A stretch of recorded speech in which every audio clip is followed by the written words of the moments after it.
제가 이제 연속 요한복음 주제 가운데 I am, 나는 무엇이다 7주 동안 말씀드리는데, 지난 시간에 나는 생명의 떡이다, 그래서 두 번째 시간 오늘 나는 세상의 빛이다.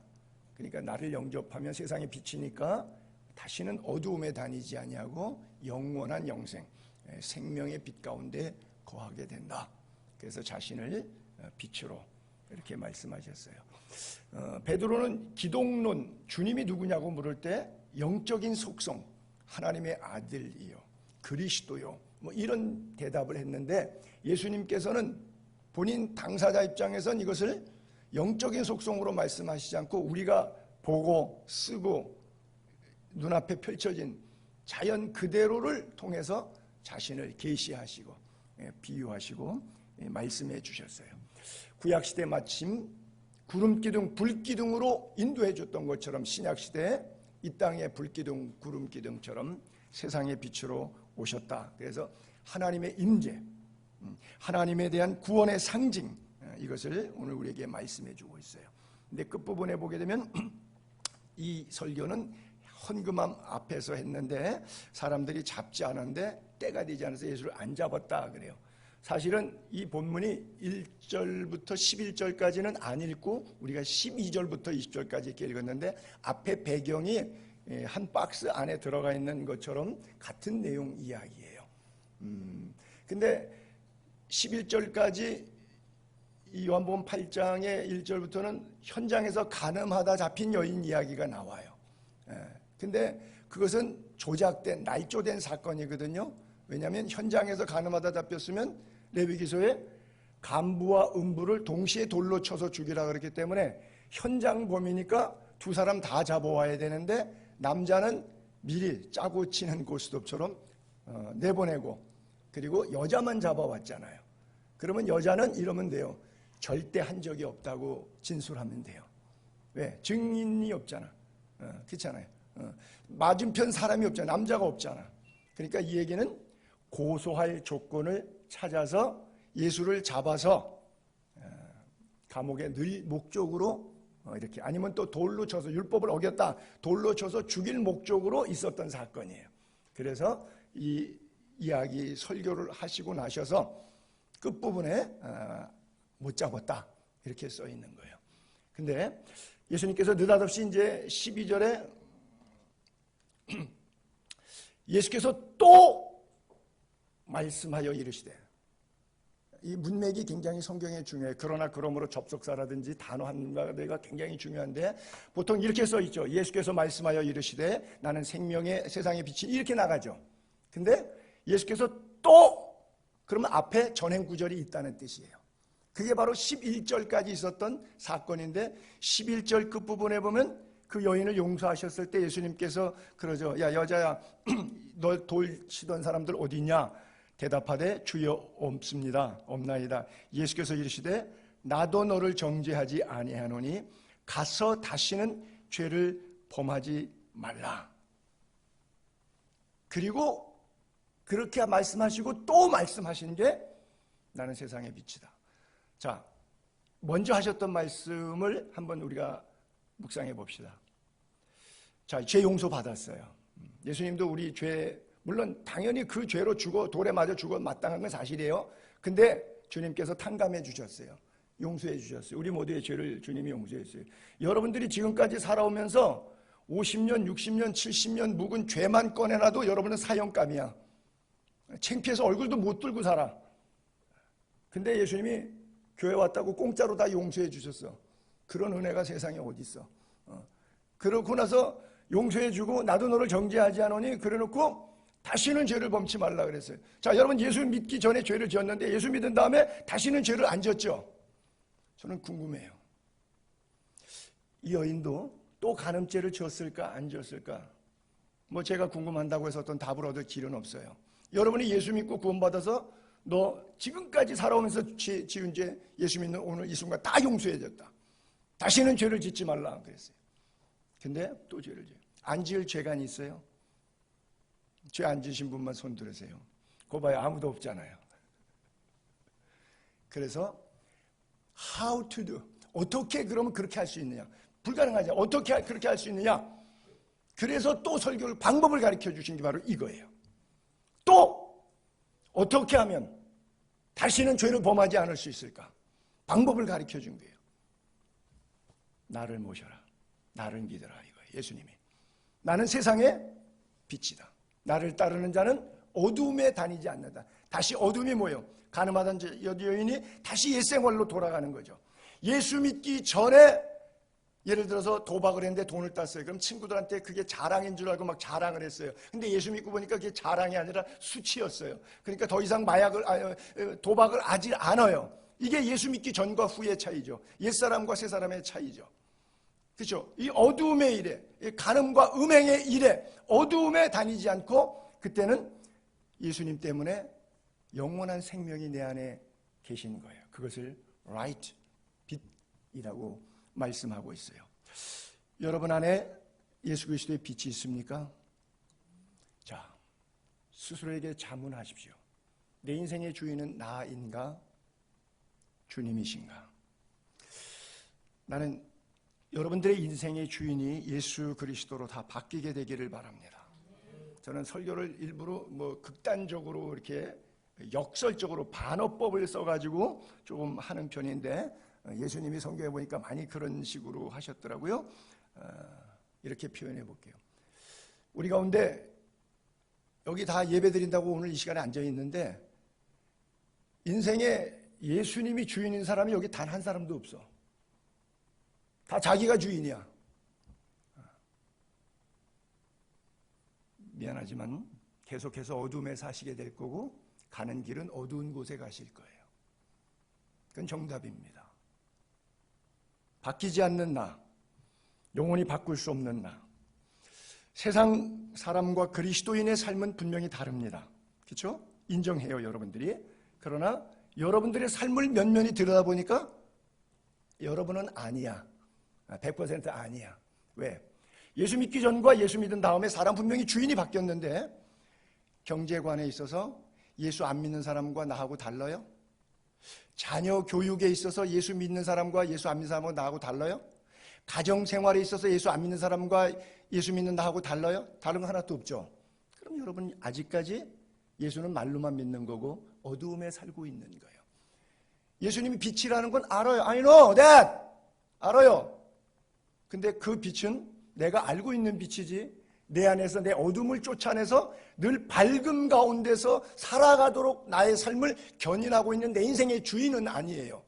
주님을 내 차에 모셨는데 조수석에 앉아 계시고 나는 여전히 핸들은 내가 잡고 있기 때문에 워낙 내가 엑셀 밟는 대로 스피드가 결정되고 내가 방향 트는 대로 가는 위치가 결정돼 버리는 거예요. 어떤 사람은 아예 예수님을 태우지 않은 사람도 있고 교회 밖에 있는 사람도 있고 여러분 같은 경우는 여러분들의 인생의 차에 모시긴 했어. 근데 핸들은 절대 줄 수가 없어. 왜? 불안해. 예수에게 맡겼다가 교통사고 나면 내 차 망가져. 안 돼. 내 차는 내가 운전해야 돼. 맡길 수가 없어. 태워주는 것만 해도 당신 나한테 고마운 줄 알아. 이게 우리의 삶의 모든 부분인 거예요. 세상 방식, 세상 습관 그대로 가지고 있는 것은 하나님과 원수된다고 말하고 있어요. 이 세상이나 세상에 있는 것들을 사랑하지 말라. 누구든지 세상을 사랑하면 아버지의 사랑이 그 안에 있지 아니하니 이는 세상에 있는 모든 것이 육신의 정욕과 안목의 정욕과 이 세상의 자랑이니 다 아버지께로 온 것이 아니요 세상으로부터 온 것이라. 이 세상도 그 정욕도 지나가되 오직 하나님의 뜻을 행하는 자는 영원히 거하느니라. 이게 바로 세상의 빛이고 생명의 빛으로 오신 주님이 우리에게 주고 싶은 거예요. 주님께서 또 하신 말씀, 우리들에게 오늘 주시는 말씀으로 이해될 수 있게 되기를 바랍니다. 저는 86년도니까 제 나이 24살 때 시골교회 담임 전도사로 갔어요. 그래서 제가 단독 목회를 하게 되었어요.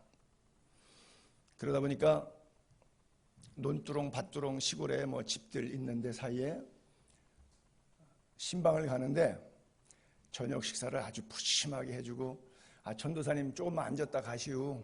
그래서 커피도 미숫가루도 타주고 약과도 하여간 맛있는 거 먹고 이야기하다 보면 밤이 너무 깜깜해질 때가 있어요. 혼자 총각이니까 밤 12시에 가도 누가 뭐라고 할 사람 없으니까 그저 늦게까지 이야기하는 경우들이 있었는데, 그러면 달이 있는 밤은 괜찮았는데 시골길 달이 없는 밤, 여러분들은 다 도시에서만 사셔서 잘 모르시죠? 아무것도 안 보여요. 1m 앞에 사람이 있어도 부딪혀도 몰라요. 아무것도 안 보여요. 정말 캄캄합니다. 눈 감은 거나 눈 뜬 거나 똑같아요. 밤에 달 없으면. 근데 내가 낮에 신방을 왔고 저녁에 해지기 전에 와 신방을 와서 저녁 먹고 이야기하고 상담하고 예배드리고 가다 보니까 깜깜해졌는데, 집 사택 뒤에, 교회 뒤에 사택이 있는데 논두렁 밭두렁 사이에 갈 수가 없어. 발 다 빠질 거야 아마. 논과 논 사이에 지나가는 뱀 밟아가지고 뱀에 물릴 거야. 그러면 그분이 나에게 뭘 주시죠? 프레시. 영어 발음이 아주 좋아요. 전찌를 줘요. 시골에서 전찌라 그래요. 그러면 전혀 문제가 없어요. 아무리 칠흑 같은 인생의 어두움 앞이 안 보이는, 내일이 보장되지 않는 불안한 삶이 여러분들에게 전개돼도 여러분 속에 말씀에 비치신 예수 그리스도가 계시면 세상이 두렵지 않습니다. 그래서 예수님께서 여러분들의 생애 가운데 찾아오셔서 나그네 인생길 문제가 많지만 여러분들의 빛 되시길 원하시는 거예요. 동해바다 여행 가면 밤에 숙소에서 나와서 해변을 걷죠. 주로 가면 리조트에서 나와서 숙소를 걸어요. 그러면 수평선 너머에 불들이 쫙 밝혀져 있는 거 보이죠? 그건 뭐죠? 오징어 잡이배. 나만 봤구나. 주로 먹고 노는 데는 제가 일가견이 있어가지고 저만 아는 것 같아요. 오징어 잡이배들이 있는데 불들이 굉장히 밝고, 그거를 뭐라고 부르냐면 어부들이 집어등이라고 불러요. 잡을 집자 모으는 거예요. 물고기 어자 등, 그죠? 이렇게 해서 불 밝혀놓으면 밤에 잠을 자야 되는데 집어등 때문에 오징어들이 착각을 하는 거예요. 빛 때문에 다 올라와요. 그럼 그냥 투망 잡으면 근역에서 벌떡벌떡 다 잡아내요. 이거는 무슨 빛이냐? 가짜 빛이에요. 죽이는 빛이에요. 그렇죠? 우리는 그게 빛인 줄 알고 죽는 줄 모르고 살아요. 그게 다인 줄 알아. 집어등 빛에, 가짜 빛에 속지 않게 되기를 바랍니다. 오직 예수님만 빛이에요. 오직 예수님만 빛이에요. 물질도 권력도 상황도 다 아니에요. 대한민국 같은 경우는 특별히 굉장히 비참한 나라인데 역대 대통령들은 임기만 끝나면 다 감옥 갔던 나라예요. 그렇죠? 그게 빛인 줄 알고 그거 되려고 얼마나 애썼습니까, 대통령. 그렇죠? 근데 되고 나면 다 감옥 갔어요. 결국 집어등이에요. 비유가 옳거나 똑바르진 않지만 여러분들의 인생 살면서 예수만 비친 거 꼭 믿게 되기를 바랍니다. 속지 않게 되기를 바랍니다. 살리는 빛. 왜 의학적으로도 그런 거 있잖아요. 빛을 통해서 균을 죽이는 거, 이런 걸 방사선 치료라 그러죠. 이게 빛이에요. 방사선 치료가 빛이에요. 강력한 빛으로 그 어둠의 덩어리인 나쁜 세포 죽여버리는 거예요. 그것은 좋은 빛이죠. 참 좋은 빛이에요. 이렇게 표현하는 것도 무리가 있지만 예수님을 여러분들의 인생의 암덩어리와 같은 고난의 덩어리를 예수 그리스도가 치료하는 광선으로 고쳐주시는 고마운 빛으로, 살리는 빛으로, 그렇게 세상의 빛으로, 생명의 빛으로 여러분들이 믿게 되기를 주님의 이름으로 축복합니다. 요한복음 시작할 때 이렇게 시작됩니다. 태초에 말씀이 계셨다. 이 말씀이 곧 하나님이시다 그래요. 태초에 말씀이 함께 계셨는데, 그리고 지은 것이 하나도 그분 없이, 삼일체 하나님 없이 지어진 건 없어요. 진화론이 아니라 창조론이에요. 그 안에, 빛 안에, 말씀 안에 생명이 있어요. 그 생명 자체가 또 사람들에게 빛 역할을 하고 있어요. 그래서 예수 그리스도가 이 땅에 계시고 교회가 많고 목사가 설교하고 한국말로 성경책도 있는데 빛이 어두움에 비치고 있는데 안 믿어요. 어둠이 깨닫지 못하더라. 이게 현실이에요. 그렇죠? 여러분 정말 고마워하세요. 이게 믿어져서 이 자리에 앉아 계신 것 자체가. 왕년에 이거 안 믿었는데 어느 날 왜 이런 내가 쓸데없이 예수가 믿어졌는지. 그렇죠? 우리 김동욱 집사님도 나이 한갑 될 때까지 예수 안 믿으셨잖아요. 거의. 오히려 교회 다니는 딸 핍박할 정도로. 그렇죠? 근데 왜 어떻게 됐는지는 모르지만 하나님의 은혜로 이게 믿어지고 깨달아지고 이것을 죽을 때까지 붙잡아야 될 마지막 소망의 줄이 예수 그리스도의 빛이라는 게 깨달아지니까 교회 나오시는 거예요. 몸이 불편해도 나오시고. 그래요. 하나님의 말씀이 태초에 계셨는데 창세기에 보게 되면 동일한 말씀이 태초에 하나님이 천지를 창조하시는데 그 과정이 첫째 날부터 보니까 빛이 있으라. 그러니까 빛이 있어요. 하나님이 이르시되 말씀하시니까 그대로 돼요. 하나님이 이르시되 말씀하니까 그대로 돼요. 하나님이 이르시되 말씀하시니까 그대로 돼요. 하나님이 이르시되 말씀하시니까 그대로 돼요. 그래요. 여러분 말이라고 하는 것이 이렇게 중요해요. 그렇죠? 자, 말씀이 육신이 돼 우리 가운데 지금 이런 창세기 역사를 이루어서 그 창세기 안에 우리가 살아가고 있어요. 그러면 하나님의 말씀이 우리에게 임했어요. 그러면 우리의 언어가 달라져야 될까요? 안 달라져야 될까요?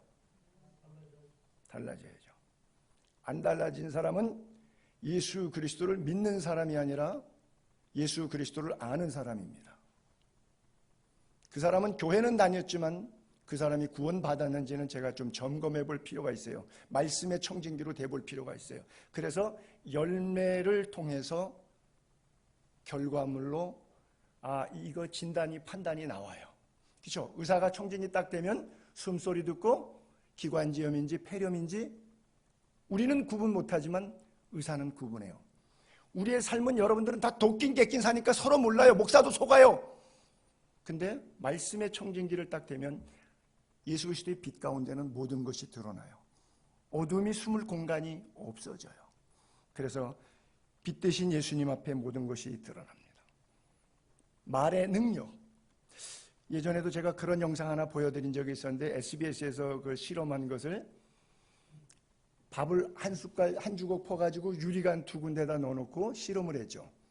여기다가는 이쁘다, 착하다, 너무 이쁘다, 너무 좋다, 고맙다.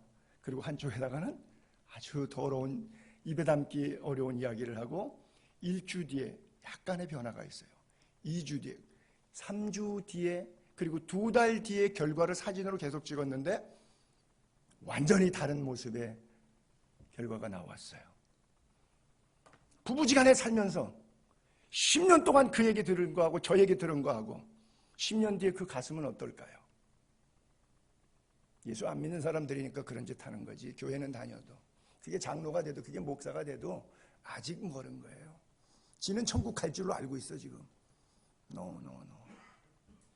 착각하지 마세요. 말의 위력이 그렇게 강력한 거예요. 왜? 말씀으로 천지를 창조하셨고 그 천지를 창조하신 하나님의 말씀이 우리 안에 거하시고 계시고 이 말씀을 우리에게 주셨잖아요. 죄송합니다. 제가 장난을 하나 좀 할 텐데 양해를 하세요. 손윤정 권사님 잠깐만 앞으로 나와보세요. 이쪽에 잠깐 서봐요. 쓰레니까 진짜 쓰네. 들어가세요. 앉으세요. 저분이 왜 설교 시간에 갑자기 강대상에 올라왔다가 갔을까요? 말의 힘이죠. 그렇죠? 말이 없었다면 저분이 이런 행동이 있었을까요? 없었을까요? 없었죠. 그 말이 여러분들을 살리고 그 말이 여러분들을 죽이는 거예요. 그래서 말씀이 육신이 되어 우리 가운데 거하시는 거예요. 그래서 말과 행동은 같이 갑니다. 여러분들의 행동과 열매를 보면 여러분 속에 있는 속말이 들려요. 그렇죠? 하나님의 사람인지 아닌지가 나타나요. 그 성경은 우리에게 권면합니다. 더러운 말 입 밖에도 내지 말고 덕을 세우는데 소용대로 선한 말을 하여 듣는 자들에게 은혜를 끼치게 하라. 남전도에서 여전도에 서로 얘기하다가 누구 비난하고 누구 욕하고 그런 얘기하죠. 그 사람은 교인이지 그리스도인은 아니기 때문에 그래요. 여호와의 영광의 빛이, 주님의 빛이 계신 사람은 더러운 말을 하고 싶어도 못해요. 주인이 바뀌었기 때문에. 내 언어를 주님이 붙잡고 계세요. 성경에 분명히 입 밖에도 내지 말라 그랬어요. 덕을 세우는데 소용대로 선한 말을 해서 복음을 증거하는 말이죠. 듣는 자들에게 은혜를 끼치게 하라. 생명을 살리는 언어예요. 음행과 온갖 더러운 것과 탐욕은 너희 중에서 그 이름조차도 부르지 말래요. 누추한 말, 어리석은 말, 희롱의 말, 그런 걸 말하지 말고요. 무슨 말 하라고요? 감사합니다. 네. 장로님 감사합니다. 권사님 감사합니다. 목사님 감사합니다. 그래요. 이런 말 하지 마시고 노 땡큐.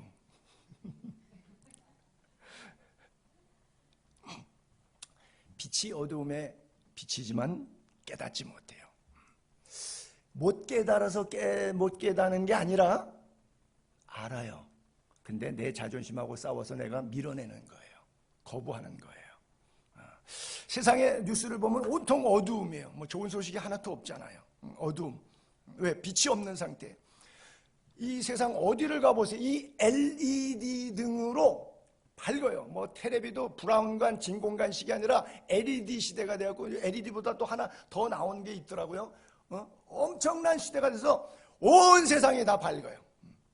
금요기도회 끝나고 제가 성남에 계신 정 시스터스 두 분 꼭 맨날 모셔다 드리는데 가다 보니까 서울대 분당병원 쪽으로 가는데 정혜숙 권사님이 와 멋있다 그래요. 뭘 보고 멋있다 그러나 그러니까 서울대병원에 야경에 불이 들어와 있잖아요. 분당 서울대병원 불 들어오니까 옛날에 못 봤는데 그렇게 멋있다는 거예요. 이게 왜 멋있죠? 낮에 봤으면 그렇게 멋있었을까요?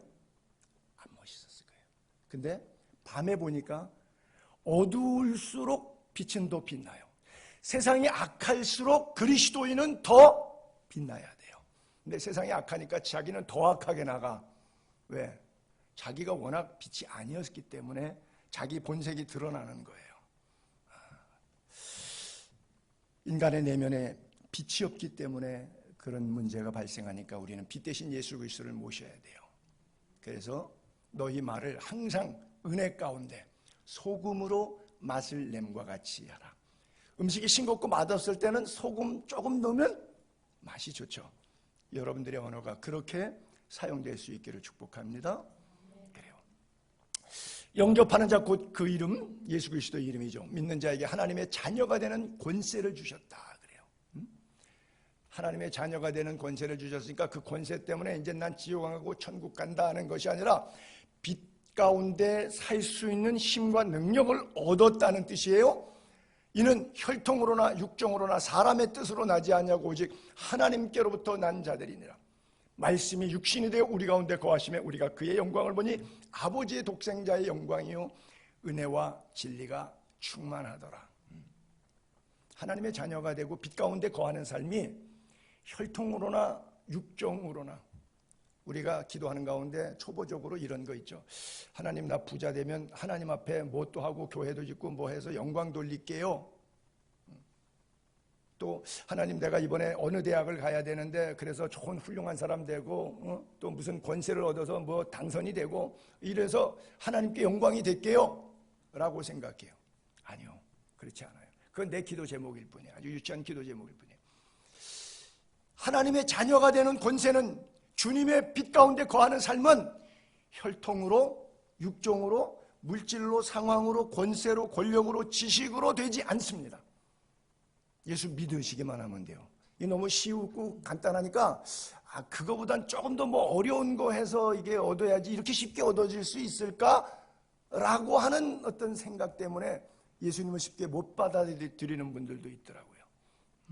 나만이 문둥병, 아이고 왜 요단강에 7번 목욕하라고, 아이 더러운 물 차라리 우리나라 가서 더 깨끗한 물 가지 안 가겠다고 그럴 때 종이 뭐라고 말해요? 아니 그거보다 더 힘든 거 시키면 안 하시겠어요? 낫기만 한다면? 그러니까 들어가잖아요. 너무 쉬우니까 예수를 잘 안 믿는 것 같아요. 그렇잖아요. 5,100만 명이 지금 대한민국 땅에 살고 있는데 주일날 예배당 가서 교회 다니는 사람은 500만 명도 안 돼요.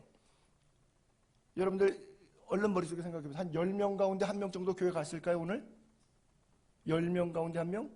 안 갔겠죠. 그렇게 믿는 사람 아마 아무도 없을걸요. 10명 가운데 1명 오늘 교회 갔을 것이라 생각하는 사람 아무도 없을걸요.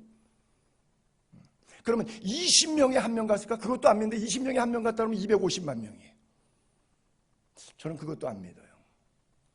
20명당 1명도 교회 안 갔을 거예요 오늘 대한민국 국민 가운데. 아무리 빛이 있어봐야 어둠이 깨닫지 못하는데 몰라서 못 깨닫는 게 아니고 거부하는 거예요. 거부하는 거예요. 그래서 영접하는 자에게 하나님의 자녀가 되는 권세를 주는데 영접하지 아니하면 세상 말로 국물도 없다. 그 말씀이에요. 생명, 살생자, 목숨 명자인데 명령하다라고 할 때 명자를 적어서 써요. 이게 무슨 뜻이에요 그러면요? 살아가라는 명령이에요. 근데 살으라는 명령을 또 반대로 하는 사람은 살자가 아니라 자살이죠. 뭐 여러분 다 아시다시피 하루에 통계적으로 연간 하루에 37명이 자살을 하죠. 한국 통계가. 연마다 조금 차이는 있는데 보편적으로 한 10년, 20년 전체적으로 통계를 내면 37명이 자살을 해요. 그러면 1년에 365일 곱하기 하게 되면 13,500명 정도, 13,500명 정도가 죽어요. 여러분 코로나로 1년에 13,500명 죽지 않습니다. 끼케야 몇천 명 죽어요. 끼케야 몇천 명 죽어요. 그것도 이제 뭐 8순이 넘은 이제 고령자들이기 때문에 코로나가 안 걸려도 수명상 돌아가실 수 있는 가능성이 높은 분들이 빼고 나면 몇백 명도 안 죽어요. 근데 이 중한 코로나 시기에도 13,500명이 그냥 죽어버려요. 살라는 명령, 하나님의 명령, 빛이 없기 때문에 그래요. 정죄는 이것이니 곧 빛이 세상에 왔는데 사람들이 자기 행위가 악함으로 빛보다 어두움을 더 사랑한 것이에요. 악을 행하는 자마다 빛을 미워하여 빛으로 오지 않는다. 그 행위가 드러날까 봐 그 싫은 거예요. 진리를 따르는 자들은 빛으로 온다. 그 행위가 하나님 안에서 행한 것임을 나타내 하나님 앞에 자랑스러운 거예요. 여러분들이 믿음 생활 열심히 잘하면 이렇게 유치하게 표현해서 죄송한데 열심히 이웃 생활 잘하고 믿음 생활 잘하고 교회 신앙 봉사 잘하면 죄송합니다 이렇게 표현해요. 목사님 앞에 자기가 행한 것을 나타내고 싶은 마음 있지요.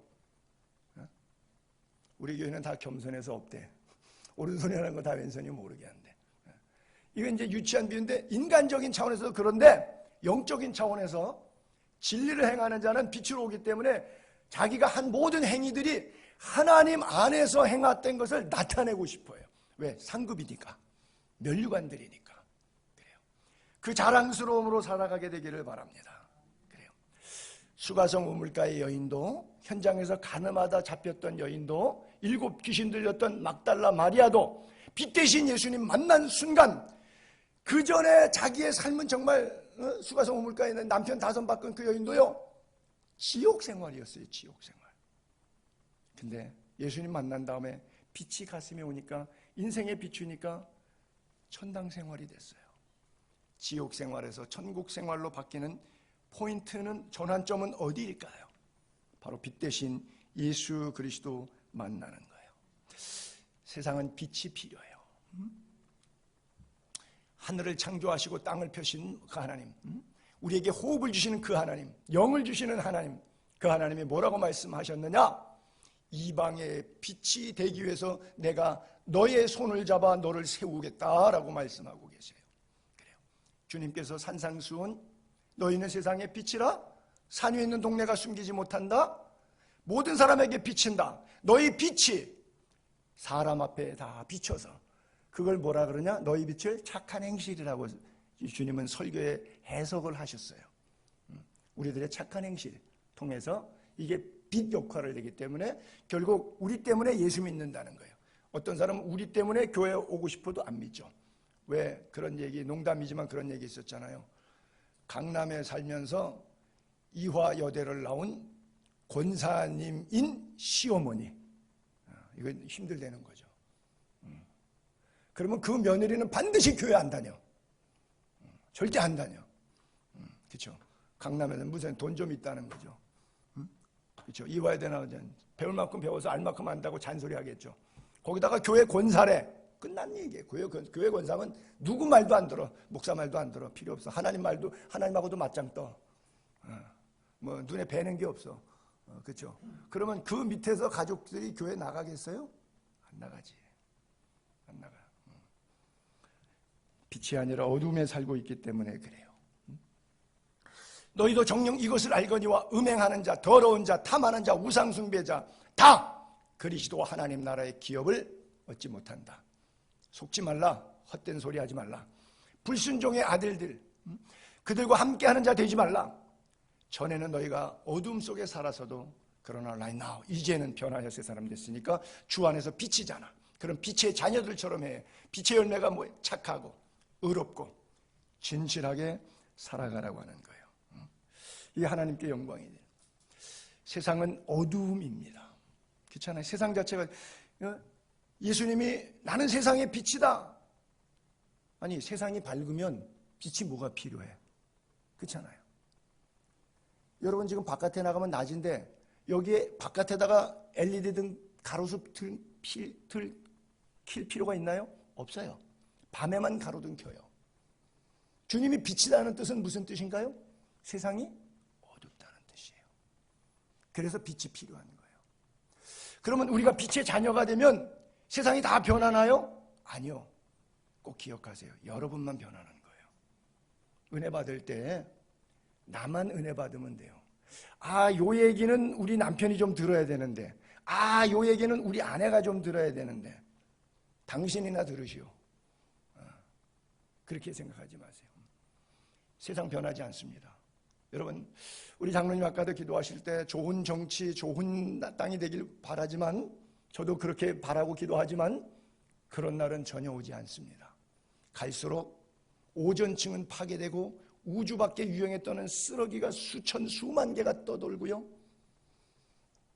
날아다니는 비행기로 하늘을 찢어갖고 오존층이 파괴돼서 폭염이 그냥 직사광선이 내리쬐는 것이고요. 그러다 보면 자연계는 다 파괴돼서 폭염과 폭우 속에서 사람들이 죽는 게 늘 다반사고요. 더 좋아질 것 같아요. 내년에 우리가 자연재해를 위해서 기도하면 더 좋아질까요? 기후재해를 지내면 더 좋아질까요? 인간관계, 사람들 마음이요, 나라마다 살인자의 인터넷 들어가면 통계 치수가 나오거든요. 살인도 늘어나는 거예요. 한국은 1년에 71명인가 73명을 죽이더라고요. 살인사건이. 근데 뭐 영유아 이건 빼고 그냥 인간관계 우발적으로 사람을 비워서 찔러 죽이는 것이 1년에 그렇게 나오더라고요.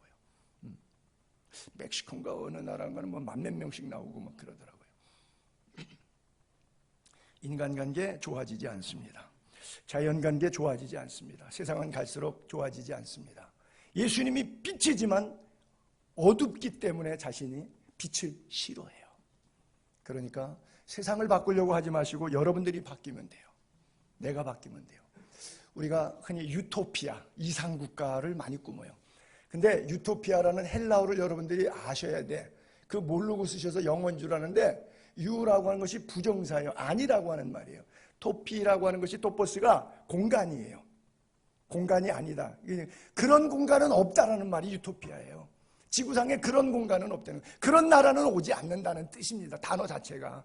유토피아를 꿈꾸는데 그건 개꿈이라는 뜻이에요. 단어 자체가 그렇게 되어 있어요. 없는 공간이란 말이에요. 그런 나라는 없는 나라는 거예요. 그런 꿈은 이루어지지 않는다는 거예요. 세상은 갈수록 험악해지고, 우리가 금요 기도회 때 얘기되는데 이 세상이 내일이 어떻게 될지를 제가 성경 10여 구절을 다 일일이 찾아가서 여러분들에게 보여드렸어요. 그렇게 되는 거예요. 세상은 성경에 써 있는 대로 갑니다. 세상은. 그러나 우리는 그렇게 가면 안 돼요. 10가지 재앙이 다 내릴 속에서도 애굽 백성이 사는 고센 땅에는 그 재앙이 임하지 않습니다. 흑암 있고 온역이 있고 장자가 죽고 다 해도 이스라엘의 줄초상이 나도 애굽의 줄초상이 나도 이스라엘 사람들이 하나님의 택한 백성들 속에는 하나님의 특별한 유월절의 은혜가 있어요. 나는 여러분들의 삶 속에 늘 어린 양 예수 그리스도의 보혈의 피, 십자가의 보혈의 피로 말미암아 빛 대신 예수 그리스도의 참된 소망의 은혜로 말미암아 빛 가운데 걸어가게 되기를 바랍니다. 예수께서 대답하여 이르시되 나는 내가 어디서 오며 어디로 가는 것을 알거니와 너희는 내가 어디서 오며 어디로 가는 것을 알지 못한다 그랬어요. 여러분들 어디서 왔어요? 하나님으로부터 왔어요. 그리고 어디로 가요? 하나님 나라로 가요. 그러면 어디서 와서 어디로 가는지 여러분들이 안다면 어떻게 살아야 되는지 분명히 알게 되기를 바랍니다.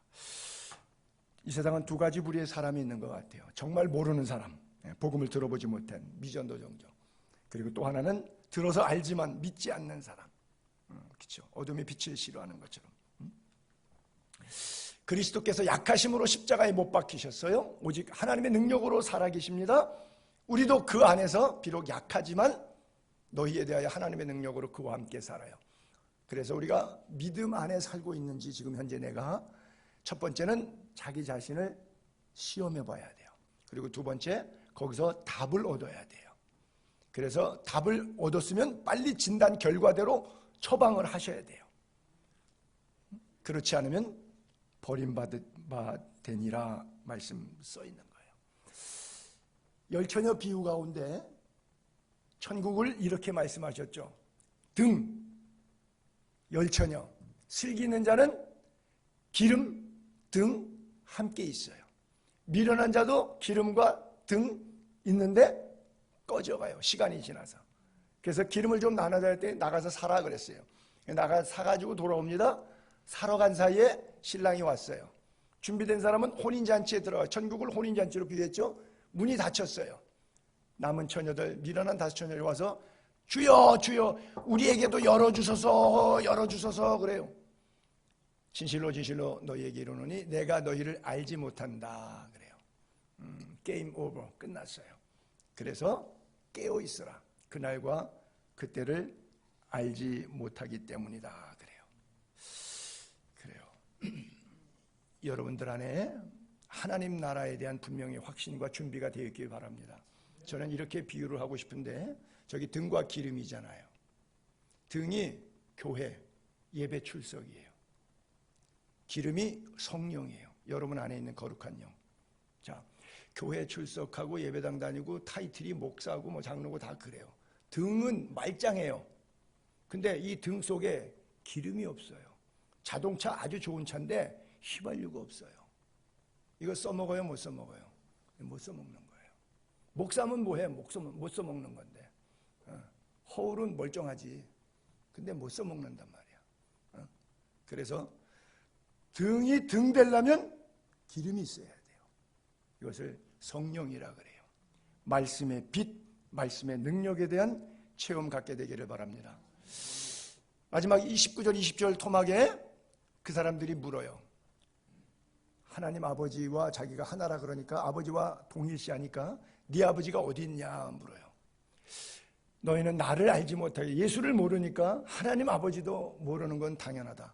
예수 그리스도를 알면 성부, 성자, 성령 하나님 아버지도 당연히 알았을 것이다. 여러분 안에 스스로 물으세요. 여러분 하나님이 누구신가? 예수님이 누구신가? 그리고 여러분 가슴 속에 하나님 아버지가 계신가? 교회를 다니지만 하나님 아버지를 모르는 분들이 참 많아요.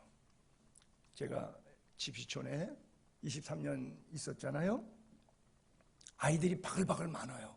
근데 부모가 없는 아이들도 꽤 많아요. 부모가 없는 아이들. 제가 발란디 세오도로스 2명을 입양해서 길를 때도 그 아이들이 고아를 데려다가 길렀는데 고아에서 고아가 아니에요.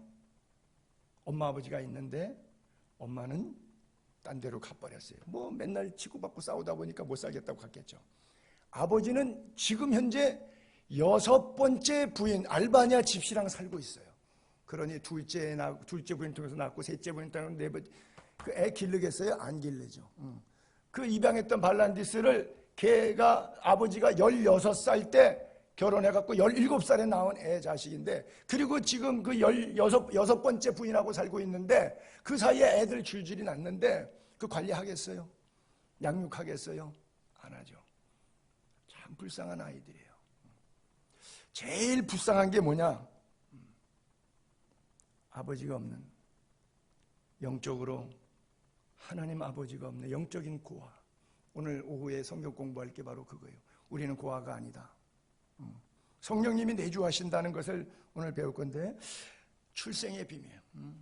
재밌는 그 영화에도 보게 되면 맘마미아 이런 거 있잖아요. 거기 보게 되면은 딸이 시집을 가려고 그러는데 아버지가 없잖아. 왜? 엄마가 애를 낳는데 그 다음에 누구인지 모르는 거예요. 사귀었던 남자가 3명이 있는데 그 3명의 남자 가운데 친아버지가 누군지 모르는 거예요.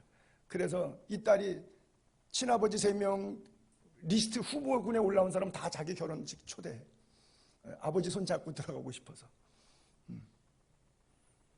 그것을 코믹하게 재밌게 노래로 춤으로 연출했지만 거기에 엄청난 아픔이 있는 거예요.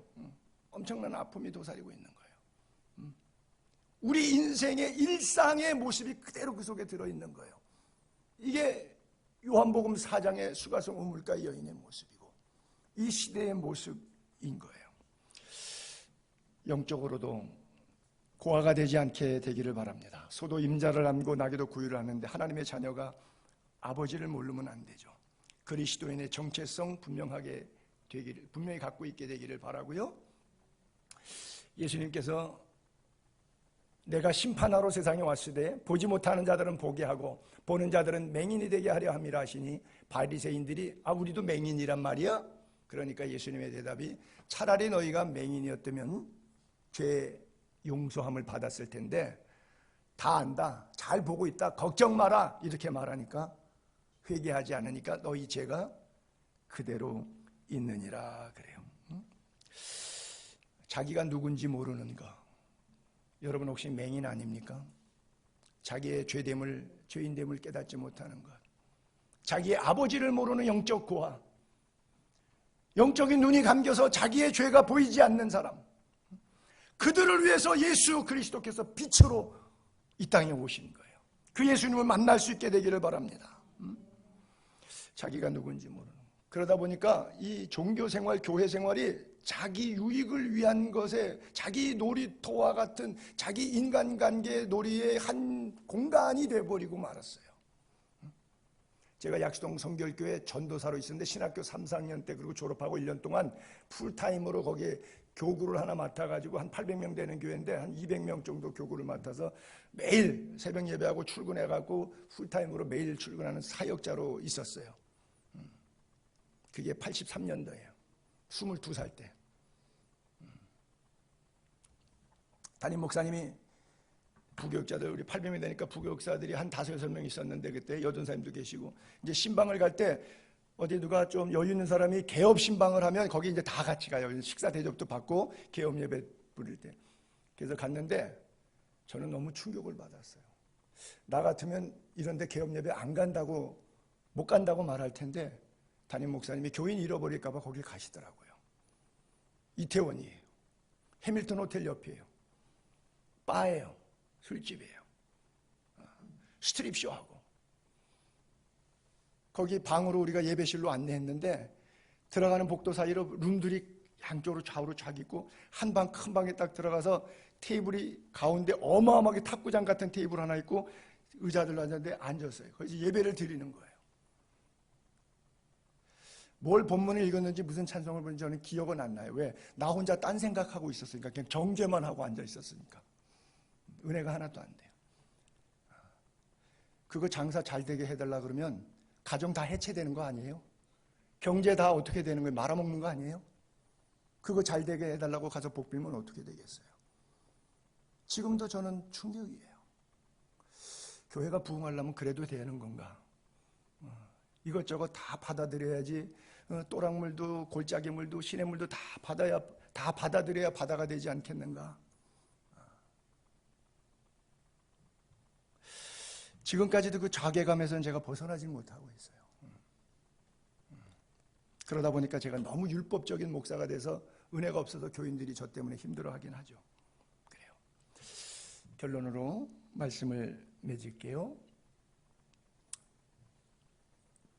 에베소 교회로부터 마지막 라오디게아 교회까지 요한계시록 2장 3장 7교회가 있는데 칭찬이 있고 책망이 없었던 교회의 대표적인 교회가 빌라델피아 교회입니다. 이 교회는 책망이 없어요. 그리고 앞절에는 안 찍었지만 네가 적은 능력을 가지고도 내 이름을 배반하지 않았다고 써 있어요. 그런데 그 적은 능력을 가지고도 예수의 이름을 배반하지 않았던 빌라델피아 교회를 칭찬하는데 이렇게 칭찬하세요. 네가 나의 인내의 말씀을 지켰다. 그 말씀인데 다른 구절보다 달리 여기는 인내의 말씀, 그러니까 말씀 지키기 힘들었다는 뜻이죠. 인내하지 않고 못 지키는 말씀. 인내의 말씀을 지켰다. 내가 또한 그래서 너를 지켜줄게. 그리고 나그네 인생길 환난 역경 시험이 많지. 그러나 그 시간표를 1시간 고통받을 거를 30분으로 줄여줄게. 그리고 장차 온 세상에 임하여 땅에 거하는 자들을 시험할 때 주께서 호령과 천사장의 소리와 하나님의 나팔로 치니 하늘로 쫓아 강림하실 때, 환난이 득세할 때, 세상이 더 어려워질 때, 인간관계 더 불편해질 때, 그 시험의 때에 내가 너에게 속히 와서 내가 가진 것을 굳게 잡으라. 뭘 갖고 있냐? 그 다음 절에 써 있더라고요. 면류관을 갖고 있더라고요. 주님이 면류관을 주셨더라고요. 제가 늘 좋아하는 단어 코로나. 내가 가진 것 코로나예요. 코로나를 굳게 잡아 아무도 내 코로나를 빼앗지 못하게 하라. 그 얘기는 뭐예요? 빼앗길 수 있다는 뜻이죠. 용두삼이라 그러죠. 용의 머리 뱀꼬리. 처음에 초신자 때 울고불고 예수 믿는다고 감격하고 목사 안수 받을 때 임직 받을 때 눈물 흘리면서 하나님 앞에 죽도록 충성하겠다고 처음에 가진 것 끝까지 붙잡는 인간을 제가 보질 못했어요. 다 변심하더라고. 저도 타락하더라고요. 변질되더라고. 그냥 스쳐만 가도 그냥 변질돼. 내 면류관 빼앗지 못하게 하라. 이기는 자가, 최후 승리하는 자가 하나님의 집에 기둥이 된다 그랬어요.